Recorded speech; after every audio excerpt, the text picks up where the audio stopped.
Unacademy learning अगर आपने download नहीं किया तो डाउनलोड कर लीजिए। वहाँ पे सर्च कर लीजिए प्रहलाद सारण और ऐसी मेरे प्रोफाइल और शो होगी, तो वहाँ पे आप फॉलो कर सकें। वहाँ पे फ़ायदा ये होगा कि आप जो क्वेश्चन आप गूगल पे नेट पे सर्च करते हो बार बार एक साथ आपको कहीं नहीं मिलेंगे, लेकिन यहाँ पर आपको 17,000 वन लाइनर क्वेश्चन मिल जाएंगे और भी बहुत सारे टेस्ट मिलेंगे। 17,000 वन लाइनर क्वेश्चन मिलेंगे, 90 आपको करंट अफेयर के टेस्ट मिलेंगे और 90 ही वो आपको मॉक टेस्ट सीरीज मिलेगी। वन लाइनर में 5,000 क्वेश्चन है भारत के इतिहास के हैं, 5,000 2,000 क्वेश्चन भूगोल के, 2,000 क्वेश्चन विज्ञान के हैं और पॉलिटी के 2,000 क्वेश्चन है, राजस्थान जीके के स्पेशल 5,000 क्वेश्चन है जो सीरीज 1 और 2 दो पार्टों में बनी हुई है, तो अलग अलग आप देखिए। ठीक है, और भी बहुत सारे कोर्सेज हैं वो भी देखते रहिए। अगर आवाज वगैरह सबको सही आ रही है तो बता दीजिए, हम टेस्ट है वो शुरू कर सकते हैं। सुनीता जी, देवेंद्र जी, परवीन, गंगानगर, राजू, हरीश, हेलो हेलो, कैसे हो सर जी आप? बिल्कुल सही, ओके चलिए शुरू करते हैं फटाफट पहले क्वेश्चन के साथ। तो आप इसकी पीडीएफ ले लेना, काफी लोगों को पीडीएफ नहीं मिलती है, तो मैं एक बार फिर से बता देता हूँ। टेलीग्राम चैनल पे जाइए, प्रहलाद सारण सर्च कीजिए और सारी पीडीएफ ले लीजिए। लिंक डिस्क्रिप्शन में है, अगर नहीं मिलता है तो आप इस लेसन का पहला जो कमेंट होता है सबसे ऊपर मैं कमेंट कर दूंगा लिंक, वहां से आप कॉपी कर लेना। ठीक है, पहला क्वेश्चन है कि मानव शरीर की सबसे बड़ी ग्रंथि कौन सी है? ठीक है, मानव शरीर की सबसे बड़ी ग्रंथि बताइए। पहले का राइट आंसर राकेश कुमार का सबसे पहले आया है डी राइट आंसर, ओके बिल्कुल सही है। भावेश जी बिल्कुल सही है, तो यकृत सबसे बड़ी ग्रंथि है। और याद रखिए 9:30 वाला भूलना मत, क्योंकि बहुत इंपॉर्टेंट है। 9:30 हम राजस्थान पुलिस के बी पार्ट के और सी पार्ट के लिए है, 90 क्वेश्चन का टेस्ट करते हैं। जो आप राजस्थान का कोई भी एग्जाम दो सबके लिए इंपॉर्टेंट है, लेकिन फिलहाल हम राजस्थान पुलिस पे ज्यादा फोकस कर रहे हैं। तो 9:30 आप भी आइए और अपने दोस्तों को भी लेके आइएगा। 2 नंबर देखिए कि मानव शरीर की कौन सी ग्रंथि एक साथ अंतःस्रावी और बहिःस्रावी दोनों तरह का कार्य करती है? ये क्वेश्चन हम पहले भी कर चुके थे, आपका गलत नहीं होना चाहिए अगर आप लोगों ने सीरियसली टेस्ट दिया है तो। कौन सी ऐसी ग्रंथि है जो अंतःस्रावी और बहिःस्रावी दोनों का कार्य करती है? तो 2 नंबर क्वेश्चन का राइट आंसर बता दीजिए। हाँ जी बिल्कुल, कल जो राजस्थान पुलिस का टेस्ट हुआ था शाम को 37 नंबर, उसकी पीडीएफ मैंने अपलोड कर दी है, सुबह ही कर दी थी, ले लेना सब। ओके, ए आ रहा है सबका, संतोष जी का, राकेश जी का, कमलेश बिल्कुल सही है, अगना से हो जाएगा सही उत्तर। और क्वेश्चन नंबर 3 देख लीजिए। 3 और हमारा क्वेश्चन है कि जीवन रक्षक हार्मोन किस ग्रंथि से स्रावित होता है? एड्रिनल, पिट्यूटरी, थायराइड या फिर इनमें से कोई नहीं? जीवन रक्षक हार्मोन कौन सा है? 3 नंबर का क्वेश्चन, ये राजस्थान पुलिस में 2 बार ऑलरेडी आ चुका है और भी एग्जाम में बहुत बार पूछा गया। बिल्कुल सही है, एड्रिनल ग्रंथि हो जाएगा ए सही उत्तर। क्वेश्चन नंबर 4 देखिए कि निम्नलिखित में से कौन सा एक ग्रंथि नहीं है? थायराइड, अग्नाशय, यकृत या फिर जठर? कौन सी एक ग्रंथि नहीं है ये बताना है आपको।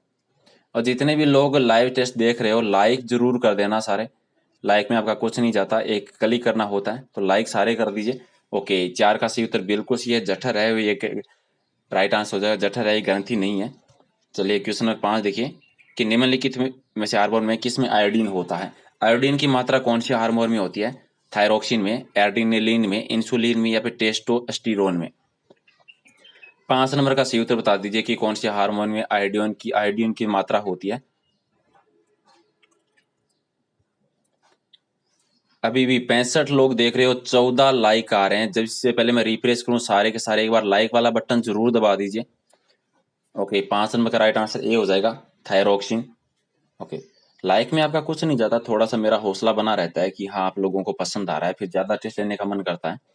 6 नंबर देखिए कि कौन सा हार्मोन लड़ो या उड़ो हार्मोन, ये क्वेश्चन रिपीट हो चुका है एक्चुअली, कल भी हमने किया था।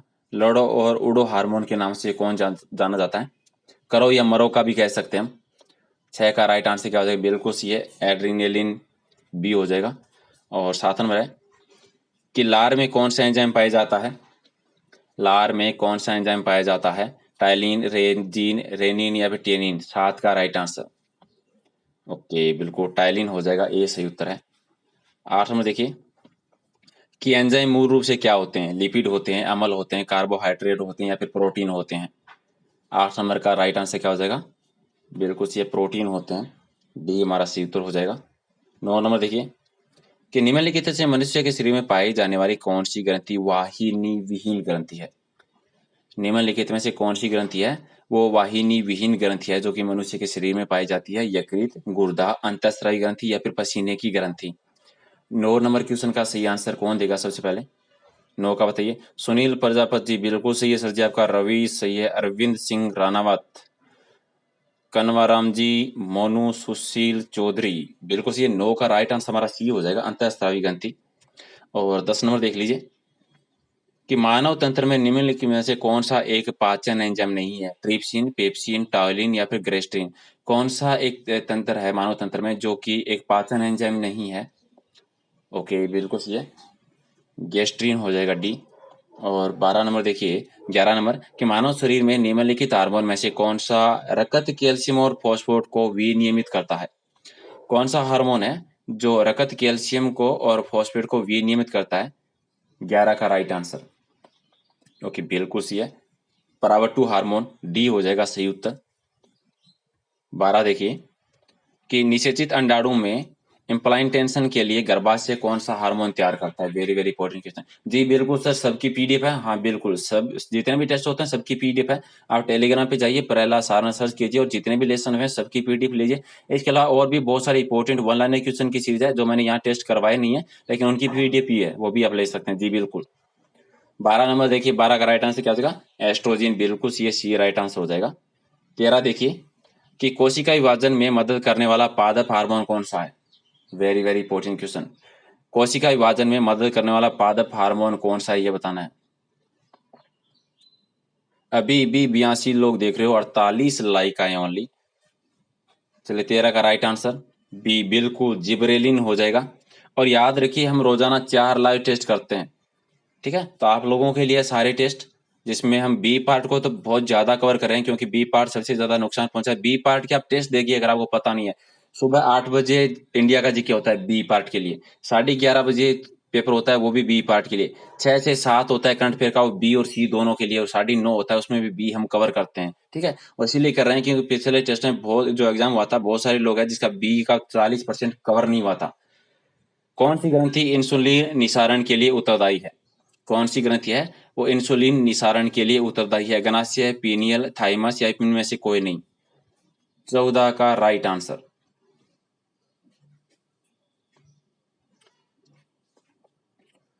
14 का सही उत्तर क्या हो जाएगा? कौन बताएगा सबसे पहले 14 का सही उत्तर? विजय चौधरी, सालू, रोहित, विवेक, बिल्कुल सही है। दुर्गेश जी आपका भी सही है। परशुराम जी, ए हो जाएगा राइट आंसर 14 का, अगनास्य। चलिए, 15 नंबर देख लीजिए कि निम्नलिखित में से किस कोशिका से इंसुलिन स्त्रावित होता है? इंसुलिन किससे स्त्रावित होता है? अल्फा, बीटा, तांत्रिक या डेल्टा? तो 15 का सही उत्तर क्या हो जाएगा? बीटा कोशिका से। और 16 नंबर देखिए कि मनुष्य के आंसू में कौन सा एक एंजाइम होता है जिसे जीवाणु मर जाते हैं? मनुष्य की आंखों में, आंसू में कौन सा एक एंजाइम होता है जिसे जीवाणु मर जाते हैं? बिल्कुल सही है, लाइसोजाइम हो जाएगा। ये क्वेश्चन बहुत इंपॉर्टेंट है, बहुत बार आ गया एग्जाम में ऑलरेडी। निम्नलिखित में से कौन सा एक हार्मोन है? इनमें से हार्मोन कौन सा है? 17 नंबर बताना है। ओके, बिल्कुल सही है, इंसुलिन एक हार्मोन है। और क्वेश्चन नंबर 18 है कि निम्नलिखित में से कौन सा एक स्त्रीलिंग हार्मोन है? 17 का बताइए कि इनमें से कौन सा स्त्रीलिंग का हार्मोन है? राकेश जी, बिल्कुल सही है। राजेश जी, बिल्कुल सही है। 18 का राइट आंसर ये हो जाएगा, एस्ट्रोजन है, वो एक स्त्रीलिंग हार्मोन है, ठीक है? तो ए सही उत्तर हो जाएगा। 19 नंबर देखिए कि निम्नलिखित में से कौन सी ग्रंथि अश्रु स्त्रावित करती है? कौन सी ग्रंथि है वो अश्रु स्त्रावित करती है? लेक्रिमल, अग्नाशय, अवटू या फिर पीयूष ग्रंथि? 19 का सही उत्तर बी आर गोदारा, बिल्कुल सही है। Christian Poonia, B R Godara, Harish, Manraj Chand, Salu, Naruka, Harish Bishnoi, बिल्कुल सही। 19 का ए हो जाएगा, लेक्रिमल हो जाएगा। चलिए, 20 नंबर देख लीजिए। 20 नंबर है कि निम्नलिखित में से कौन सी ग्रंथि वृद्धावस्था में लुप्त हो जाती है? ओके, बिल्कुल सही है, थाइमस हो जाएगा। और 21 नंबर देखिए कि निम्नलिखित में से कौन सी एक अंतःस्रावी ग्रंथि पीयूष ग्रंथि से स्वतंत्र कार्य कर सकती है? निम्नलिखित में से कौन सी एक अंतःस्रावी ग्रंथि है जो पीयूष ग्रंथि से स्वतंत्र कार्य कर सकती है? बिल्कुल सही है, परावटु हो जाएगा सी। और 22 नंबर हमारा है कि पीनियल ग्रंथि कहाँ स्थित होती है? पीनियल ग्रंथि कहाँ पर होती है? यकृत में, गर्भाशय में, गुर्दे में या फिर मस्तिष्क में? बिल्कुल सही है, मस्तिष्क में, डी हो जाएगा राइट आंसर। जी बिल्कुल, लेसन कंप्लीट होते पीडीएफ अपलोड कर दूंगा सर जी, बिल्कुल बिल्कुल। वाहिनी विहीन ग्रंथियों के स्त्रवण को क्या कहा जाता है? वाहिनी विहीन ग्रंथियों के स्त्रवण को क्या कहते हैं? बिल्कुल सही है, हार्मोन कहते हैं। और 24 नंबर देखिए कि मानव शरीर की किस ग्रंथि को मास्टर ग्रंथि कहा जाता है? मानव शरीर की किस ग्रंथि को मास्टर ग्रंथि के नाम से जाना जाता है? 24 का सही उत्तर क्या हो जाएगा? ओके, पीयूष ग्रंथि को मास्टर ग्रंथि कहते हैं। 25 नंबर है कि गाय और भैंस के थनों में दूध उतारने के लिए किस हार्मोन की सुई लगाई जाती है? गाय और भैंस के थनों में दूध उतारने के लिए कौन से हार्मोन की सुई लगाते हैं हम? 25 का राइट आंसर क्या हो जाएगा? 25 का सही आंसर कौन देगा? ओके, 25 का सही आंसर बताइए। सबसे पहले 25 का राइट आंसर किसका आने वाला है? नितिन असोदा,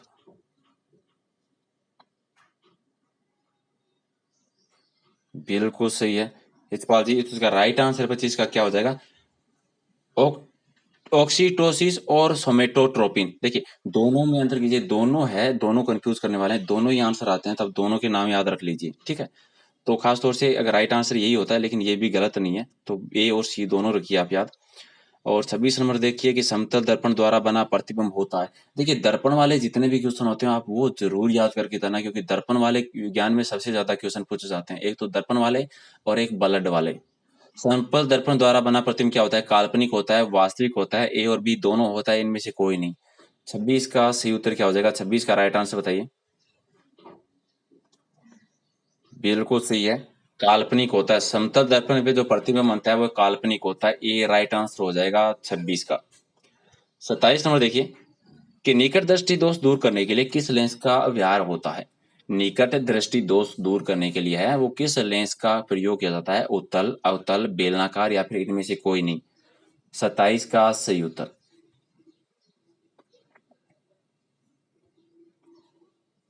अभी भी देखिए 113 लोग देख रहे हो, लाइक ओनली 67 है। तो आंसर करने से पहले एक बार लाइक वाले बटन पे ओके कर दीजिए। हाँ, बिल्कुल पसंद नहीं आ रहा है तो डिसलाइक वाले भी कर दीजिए, लेकिन कुछ ना कुछ जरूर कीजिए आप लोग, इतना तो आप कर ही सकते हो। 27 का सही उत्तर क्या हो जाएगा? बिल्कुल सही है, अवतल अंतर का प्रयोग किया जाए, बी हो जाएगा। और 28 नंबर देख लीजिए कि मानव नेत्र में किस प्रकार का लेंस पाया जाता है? मनुष्य की जो आंखें होती है, मनुष्य का जो नेत्र होता है उसमें किस प्रकार का लेंस होता है? उत्तल लेंस, अवतल लेंस, वलयाकार लेंस या फिर बाइकोकल। बाइपोकल होता है। तो 28 का क्या हो जाएगा? बिल्कुल सी है, उत्तल लेंस की तरह कार्य करती है, ये हो जाएगा। सुशील चौधरी, नितिन, रमेश कुमार, बिल्कुल सही है सर जी, 28 का राइट आंसर। और क्वेश्चन नंबर 29 देखिए, 29 कि विभवांतर मापने वाले यंत्र को क्या कहा जाता है?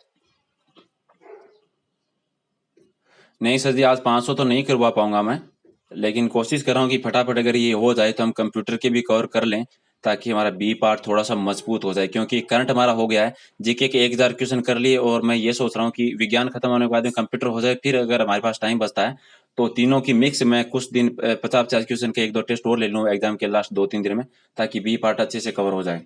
29 का राइट आंसर क्या हो जाएगा? बी हो जाएगा, बिल्कुल, वोल्ट मीटर, ठीक है। इसके अलावा मैंने और भी बहुत कुछ सोचा है, थोड़ा सा आप लोगों का सहयोग चाहिए। मैंने किसी को, मेरा एक दोस्त है, उसको मैंने बोला है अगर वो लेसन बना के दे सकता है तो वो 120 लेस क्वेश्चन का पूरा टेस्ट है, राजस्थान पुलिस का पूरा पेपर बनाने की बात कर रहे हैं। वो अगर बना देता है तो 5 लेसन है, 5 टेस्ट होंगे, वो 120 क्वेश्चन के लाइव, वो भी आपसे करवाएंगे अगर आप थोड़ा सा सहयोग कर दो, लाइक शेयर कर दो तो। और रोजाना ये टेस्ट चल रहे हैं वो तो होंगे होंगे। 30 नंबर है कि आमीटर को विद्युत परिपथ से कैसे जोड़ा जाता है? बिल्कुल सीधे श्रेणी क्रम में जोड़ा जाता है। और 31 नंबर देखिए कि विद्युत धारा का एसआई मात्रक क्या है? विद्युत धारा का एसआई मात्रक वोल्ट, कूलोम, वोट या एम्पियर। 31 का बिल्कुल सही है, एम्पियर हो जाएगा। और 32 नंबर देखिए कि किस लेंस के द्वारा सिर्फ काल्पनिक प्रतिबिंब बनता है? जी सर, बिल्कुल रोजाना इसी टाइम टेस्ट होता है। देखिए, मेरा मकसद सिर्फ इतना सा है कि अच्छे से तैयारी हो जाए, ऐसा नहीं है कि एक लेसन में 10 क्वेश्चन ऐड किए और टाइम पास कर दिया। शाम को 9:30 बजे लेता हूँ, उसमें भी मैं 90 क्वेश्चन पूरे कवर करता हूँ। ये 11 11:30 होता है, उसमें भी 40-50 क्वेश्चन लेने का कवर करता हूँ कि एक टेस्ट अच्छा टेस्ट बने, हमारी आपकी भी तैयारी हो और आपको भी अच्छा लगे कि हाँ, यूट्यूब पे कुछ आपको देखने के लिए मिल रहा है। 32 बिल्कुल ये बी अवतल हो जाएगा। बाकी का आप लोगों का काम है शेयर करना, लाइक करना, अगर कर सकते हो तो कर दिया करो, नहीं तो हमारे टेस्ट तो चलते ही रहेंगे। 33 नंबर है कि इलेक्ट्रॉन के स्थानांतरण से बने यौगिक क्या कहलाते हैं? इलेक्ट्रॉन के स्थानांतरण से बने यौगिक को क्या कहते हैं? सहसंयोजी, विद्युत संयोजी, कार्बनिक या फिर इनमें से कोई नहीं। 33 का सही उत्तर क्या? बिल्कुल सही है, विद्युत संयोजी कहा जाता है, बी राइट आंसर हो जाएगा। राकेश, बिल्कुल सही है राकेश जी आपका। नितिन असोदा, बिल्कुल सही है सर जी। अशोक जी आपका भी। 34 नंबर देख लीजिए, पीतल का उदाहरण बताइए। पीतल का उदाहरण धातु का, अधातु का है, मिश्र धातु का है, उपधातु का? ये तो आप सभी को पता है, मिश्र धातु होती है पीतल, बिल्कुल से सी हो जाएगा 34 का राइट आंसर। और क्वेश्चन नंबर 35 है कि कार्बन हाइड्रोजन के संयोग कर क्या बनता है। कार्बन हाइड्रोजन से संयोग कर क्या बनता है, आयनिक यौगिक बनता है, हाइड्रोकार्बन बनता है, हेलोजन बनता है या फिर अम्लराज बनता है। मोस्ट इंपोर्टेंट क्वेश्चन है 35, बिल्कुल सही है, हाइड्रोकार्बन बनता है। और 36 नंबर है कि आवर्त सारणी में प्रथम वर्ग के सदस्य हैं। आवर्त सारणी के प्रथम वर्ग के कौन से सदस्य अम्लीय है, क्षारीय धातु होती है, एक्रिय गैस होती है, फिर मिश्र धातु होती है। बिल्कुल सही है, क्षारीय धातु है वो प्रथम वर्ग के सदस्य हैं, प्रथम श्रेणी में जो आते हैं। और question number 37 very very easy, वायुमंडल में कार्बन डाइऑक्साइड गैस की उपस्थिति कितनी होती है। वायुमंडल में कार्बन डाइऑक्साइड की मात्रा कितने प्रतिशत है, 0.01, 0.05, 0.03, 0.02% तो सेंथ बिल्कुल सही है, 0.03% होता है। किशन, बिंटू, पंकज, थैर, राज, बियार, असीम, विकी, बिल्कुल सही है सर। और 38 नंबर देख लिए, NaOH क्या है, अम्ल है, क्षार है, लवण है या फिर इनमें से कोई नहीं। 38 का बिल्कुल सही है, NaOH है वो क्षारीय श्रेणी में आते हैं। और 39 हमारा है कि ऑक्सीजन क्या है, एक हार्मोन है, वसा है, एंजाइम है या फिर कार्बोहाइड्रेट है। ये छोटा सा क्वेश्चन दिख रहा है लेकिन राजस्थान पुलिस में भी आया हुआ है, जेएल प्रहरी में भी आया था ये। ऑक्सीजन क्या है, बिल्कुल सही है, ऑक्सीजन एक हार्मोन है, बिल्कुल सही है। सुशील चौधरी, अरुण यादव। और क्वेश्चन नंबर ये 40 होना चाहिए था, तो हाँ 39, ये 40 है, 30 थोड़ा मिस प्रिंटिंग है। ये 40 नंबर क्वेश्चन है, लास्ट क्वेश्चन है। मानव मादा के जनन तंत्र के भाग कौन सा नहीं है, अंडाशय नहीं है, गर्भाशय नहीं है, शुक्रवाहिका नहीं है, डिंब वाहिनी नहीं है। तो मानव मादा के जनन तंत्र का कौन सा भाग नहीं है, बिल्कुल सही है, शुक्रवाहिका।